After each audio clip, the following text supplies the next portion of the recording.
I've got a handle on the lighting here. Well, that's the point, isn't it?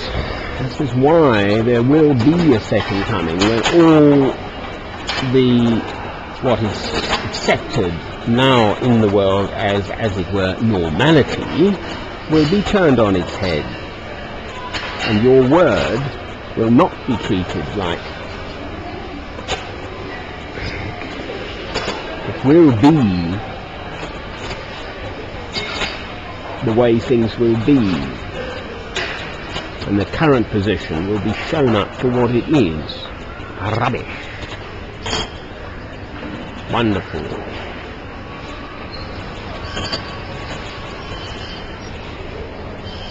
So instead of, to me, the world feels like it's on its head, because all one hears is totally the opposite of the suffering for doing good. Ha ha ha, well, how ridiculous. You don't put the boot in first. Surely that's what you do. You zap them with nuclear weapons first if you possibly can.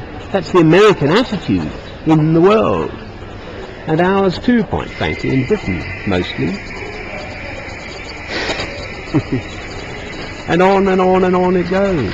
The idea of actually trying to live out the words that are said in Christian churches in my country and all around the world, because I have been around the world and lived in other countries, and it's just the same. Your word is said in Australia, for instance, Canada, New Zealand, South Africa, India, Poland, and this goes on.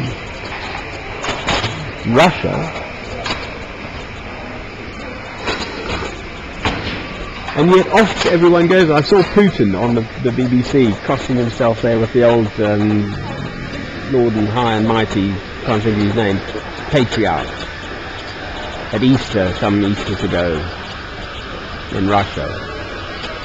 How absurd to think that Putin can think he's a Christian. Yes, that's not list to be judged. Fine. Jolly D. He was head of the KGB, I think. And look at, I mean, these are the leaders of the world. Mr. Tony Blair, the Prime Minister of my country, Britain, should be tried for crimes against humanity now. We've just slaughtered over 1 million people in Iraq for oil, for heaven's sake. It's converting to Roman Catholicism. Yes, okay, God will forgive, sure, but you know, again, judge not lest you be judged. But for heaven's sake, these are, you know, and the guy's heading up already, Mr. Tony Blair, the peace, whatever it is, for the Middle East. I mean, would you send an axe murderer into a children's school? No Arab is ever going to trust the man, of course not.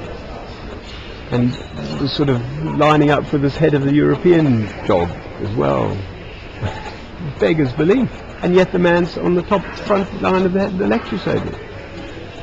This is the country I live in. I'm going to go to the Church of England services again now. I mean, talk about casting swords into plowshares. What we do, the West, is to cast plowshares into swords, because who manufactures the most weapons of mass destruction? It's America. Russia second, Britain third, France fourth, China number 5, and Canada number 6. And what a surprise if people use these weapons. So, as far as I'm concerned, the world in which I live is on its head. My duty is to just stand firm and listen to your word simply. It's said in many different ways in many different places. Peter is putting it beautifully here,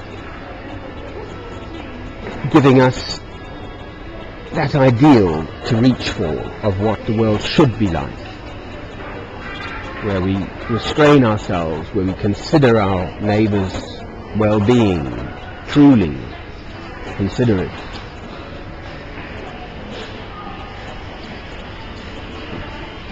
Well, I'm going to stick with Peter and James and John.